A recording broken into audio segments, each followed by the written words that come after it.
तो दोस्तों, क्या आपको पता है कि रिजर्वेशन की जो लड़ाई है वो टाइम एंड अगेन प्रिवेल करती ही रहती है। एंड बाय नाउ हमको पता है कि स्टेट बाय स्टेट या फिर हम से इवन डिस्ट्रिक्ट बाय डिस्ट्रिक्ट भी रिमोटली मूव करने की कोशिश करें तो ये जो रिजर्वेशन का प्रॉब्लम है वो एनग्रेन्ड है हमारे छोटे से छोटे सबसेक्शन ऑफ द सोसाइटी में भी, जिसकी रेस्पेक्ट में एक बहुत बड़ी डिबेट दोबारा से इंस्टिल हुई है, जो कि स्टार्ट हुई थी ओबीसी रिजर्वेशन से बट अब डायरेक्ट हो गई है towards SC ST reservations as well, जिसमें कि डिमांड की जा रही है कि एससी एसटी में भी क्रीमी लेयर का इंट्रोडक्शन किया जाए, जिसके पर्सपेक्टिव से रिजर्वेशंस और ज़्यादा बढ़ाए जाएं। अल्टीमेटली जो पहले हमारा कैप था वो 50% का था, यानी कि 50% से ज़्यादा रिजर्वेशंस कहीं पे भी नहीं दिए जाएंगे। लेकिन अगर प्रेजेंट डिमांड्स को माना गया तो जनरल जो आपकी अनरिजर्व कैटेगरी होती है उनके लिए सिर्फ 15% नौकरियां रह जाएंगी। वहीं पे आपका जो S C S T OBC का वर्ग है उसको 85% तक का रिजर्वेशन का जो हमारा से पार्ट है वो दिया जाएगा। तो ये कहाँ तक सही है इन अ सोसाइटी जहाँ पे हम लोग चाहते हैं कि सोशल जस्टिस और इक्वालिटी प्रिवेल करे। इसी नुआंस में आज हम ये सब डिस्कस करने वाले हैं, क्योंकि सुप्रीम कोर्ट में ये जो पूरी डिबेट है वो काफ़ी ज़्यादा एक क्रूशियल मोमेंट पे एग्जिस्ट कर रही है एट द मोमेंट। इसी नुआंस में बिना किसी देरी के आज का जो ये सेशन है वो शुरू करते हैं और देखते हैं कि एक्चुअल में ये जो न्यूज़ है वो क्या है। तो रिसेंटली बिहार के जो लीडर्स हैं उन्होंने डिमांड किया है 85% रिजर्वेशन पोस्ट जो अभी कास्ट सर्वे हुआ है उसके बाद, जिसकी रिस्पेक्ट में सुप्रीम कोर्ट ने पिटिशंस को बेसिकली एक तरीके से रिव्यू करने का यहाँ पे स्टांस शो कर दिया है, जिसमें कि एस सी एस टी को क्रीमी लेयर इंट्रोड्यूस करना है या नहीं करना ये चीज़ बेसिकली इंट्रोड्यूस की जाएगी। जिसकी रिस्पेक्ट में अगर आप देखो तो जितनी भी पार्टीज़ हैं वो फिर से रिजर्वेशन पॉलिटिक्स खेलना स्टार्ट कर चुकी हैं। एंड यहाँ पे अगर आप सबसे बड़ी प्रॉब्लम और सबसे बड़ी कंट्रोवर्सी देखो तो वो यही है कि 15% तक की जो जॉब्स हैं वो सिर्फ अनरिजर्व कैटेगरी के लिए रह जाएंगी, जो कि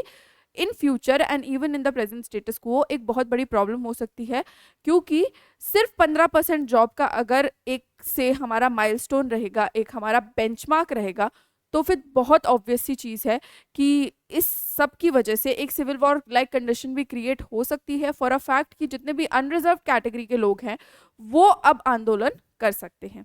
इसी रिस्पेक्ट में ये जो पूरा न्यूज़ है वो हमारे सामने आया, जिस पे सुप्रीम कोर्ट अभी तवज्जो ले रहा है, जिसकी रिस्पेक्ट में अगर आप देखो तो हमारे जो वार्ता है विथ रिस्पेक्ट टू रिजर्वेशंस वो हमारी कॉन्स्टिट्यूशन में भी दी गई है। And the very idea was कि इक्वालिटी और सोशल जस्टिस प्रमोट करना था। बट टाइम एंड अगेन हम लोग यही कहते हैं कि इक्वालिटी और social justice at the cost of what, क्योंकि यहाँ पे हमको अपलिफ्ट करने के लिए रिजर्वेशन दे रहा था। बट अगर अभी के पैराडाइम पे देखें तो फिर ये अपलिफ्टमेंट के बाद फायदा उठाने वाली बात पे ज़्यादा एक तरीके से अपना बर्डन शिफ्ट करते हुए दिखाई देता है हमको। जिसकी रिस्पेक्ट में अगर आप देखो तो फिर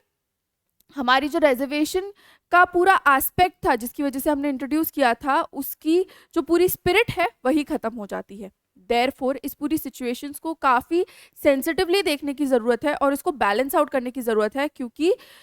एट द टाइम अगर हम देखें कि ये जो डिस्कशन चल रहे हैं तो सुप्रीम कोर्ट और लोकल लेवल काफ़ी ज़्यादा डिस्ट्रेस हो सकता है, क्योंकि रिजर्वेशन के एस्पेक्ट में अगर से अनरिजर्व कैटेगरी को बिल्कुल ही से नकारा लोगों की तरह देखा गया, उनको दूर रखा गया with the present context of discussion, तो काफ़ी ज़्यादा प्रॉब्लम्स एक्चुअल में क्रिएट कर सकती हैं और हेल भी हो सकती हैं। क्योंकि टाइम एंड अगेन हम देखते हैं कि रिजर्वेशन के चलते आंदोलन होते ही रहते हैं, जैसे कि अभी महाराष्ट्र में एक एज वी टॉक चल ही रहा है। उसी रिस्पेक्ट में अगर आप देखो तो इस सब से रिलेटेड काफ़ी सारे इश्यूज हैं जो इमर्ज आउट हो सकते हैं, जैसे कि कास्ट सेंसस की वजह से ये जो डिमांड है वो तो है ही सही, पर इसकी वजह से हमको रिजर्व जॉब्स जो हैं वो अनफिल्ड रह जाएंगी, क्योंकि आपके सारे जितने लोग हैं वो बेसिकली इन्हीं सब एस्पेक्ट में लग जाएंगे जो कि रिजर्वेशन से रिलेटेड है, राइट। अगर आप देखो तो डिबेट्स भी काफ़ी ज़्यादा स्टार्ट हो जाएंगी और यहाँ पे जो हमारा रोहिणी कमीशन एक्सेट्रा की प्रेजेंस थी उस रिस्पेक्ट का भी डिफायंस होगा, जिससे अगेन हम लोगों ने जो पहले कॉन्स्टिट्यूशनली करेक्ट बोली थी चीज़ें वो अब नल एंड वॉइड हो जाएंगी अगर ये मान्यता रखी जाती है तो ये जो पूरा सब कैटेगराइजेशन का डिमांड है वो compromise versus need for justice का है, कि एक्चुअल में यहाँ पे हम किसको ज़्यादा वैल्यू देंगे, क्योंकि at the end of the day it is the country जिसकी सोशल जस्टिस और इक्वालिटी की एस्पेक्ट को लुकअप करना गवर्नमेंट की ड्यूटी है और उसको देखना ही पड़ेगा, क्योंकि अगेन हमारी कंट्री में अनरिजर्व लोग की तादाद भी बहुत ज़्यादा है। एंड अगर आप कास्ट सेंसस लगा करके देखो तो कई सारे ऐसे जगह हैं जहाँ पे अनरिजर्व लोग जो हैं वो माइनॉरिटी में हैं, तो फिर उनके लिए कौन बेसिकली एक स्टैंड लेगा। तो उस सब रिस्पेक्ट में अगर हम देखें तो डिबेट जो है वो मल्टीफोल्ड है, हर जगह आपको कहीं ना कोई प्रॉब्लम स्टेम आउट होती दिखी जाएगी, which is why it is very essential कि इस पर्टिकुलर नुआंस को, इस पर्टिकुलर इवेंट को, इस पर्टिकुलर पूरे केस को बहुत ही ज़्यादा सेंसिटिविटी से डील किया जाए, जिसकी रिस्पेक्ट में सब लोगों की जो मांगे हैं वो अटमोस्ट और बहुत अफिशिएंट वे में बेसिकली केटर की जाए, क्योंकि अगर यहाँ पे प्रॉब्लम क्रिएट हुई तो देयर आर हाई चांसेस कि कंट्री में आउटब्रेक हो जाएगा वायलेंस का, क्योंकि लोग ही इतने ज़्यादा हैं और अगर लोगों को वनरेबल फील होता है, टाइम एंड अगेन हमने देखा है, तो वॉर लाइक सिचुएशंस क्रिएट होती हैं, which in sensitive case like this is of course a situation that might prevail, which the government and the judiciary has to work upon so that this shall not prevail, और जितने भी लोग हैं उनकी demand भी cater कर दी जाए, जिससे कोई भी दिक्कत परेशानी हमारे कंट्री के लोगों को, हमारी गवर्नमेंट को और इन टर्न हमारी जो पूरी सोसाइटी है उसको ना आए। इसी रिस्पेक्ट में अगर आप देखोगे तो बैलेंस आउट करना बहुत ज़्यादा ज़रूरी है चीज़ें, क्योंकि ये सब कैटेगराइजेशन से एक फेयरर डिस्ट्रीब्यूशन तो होगा, क्योंकि हम चाहे यूपीएससी में देख लें, चाहे हम किसी और एस्पेक्ट में देख लें, हम देखते हैं कि कई बार जिन लोगों को ज़रूरत नहीं होती उन लोगों को भी रिजर्वेशन का फ़ायदा मिल जाता है। सो उस नुआंस में यस, जो लोग बहुत ही ज़्यादा अंडर प्रिविलेज्ड हैं उन लोगों को ऊपर रखा जाएगा, जिसकी रिस्पेक्ट में सब कैटेगराइजेशन एक अच्छी चीज़ है, बट फिर सब कैटेगराइजेशन से स्टिक भी होना पड़ेगा और जितने भी लोग से क्रीमी लेयर में हैं उन लोगों को अलग तरीके से डील करना होगा, क्योंकि at the end of the day जो आइडिया ऑफ रिजर्वेशन था वो उन लोगों के लिए फुलफिल हो चुका है। अब जिनको ज़रूरत है हमको उन पे फोकस करना है। अगर आप देखो तो इससे हमारे जो मार्जिनलाइज्ड लोग हैं वो भी प्रायोरिटाइज होंगे, स्किल डेवलपमेंट पे भी हम काफ़ी ज़्यादा फोकस कर पाएंगे, और कास्ट सेंसस और एविडेंस बेस्ड रिफॉर्म्स की वजह से हम हर चीज़ की बैकिंग डेटा के साथ करेंगे। तो उस रिस्पेक्ट में of course it is a very good decision, but at the same time जो प्रोपोर्शनैलिटी है हमको वो डिस्टर्ब नहीं कर रही, that is the very problem जो कि इस स्टेटस क्वो में एग्जिस्ट करती है, because at the end of the day हमको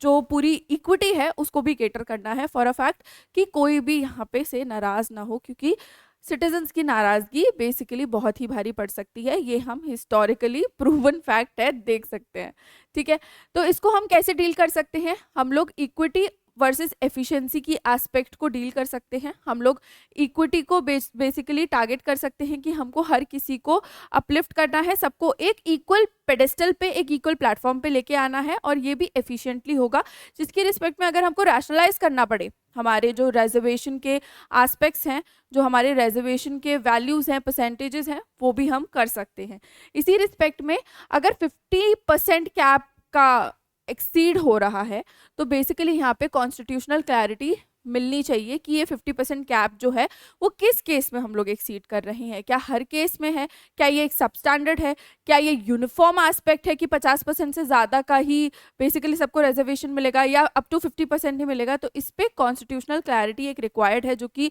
ऑफकोर्स जुडिशरी को, सुप्रीम कोर्ट को देनी पड़ेगी। प्लस क्रीमी लेयर रिफॉर्म्स और सब कैटेगराइजेशन जो है उनको इंक्लूसिविटी के लिए ऑफकोर्स हमको इंटीग्रेट करना चाहिए in the present reservation system for everyone को take benefits of the same. ठीक है,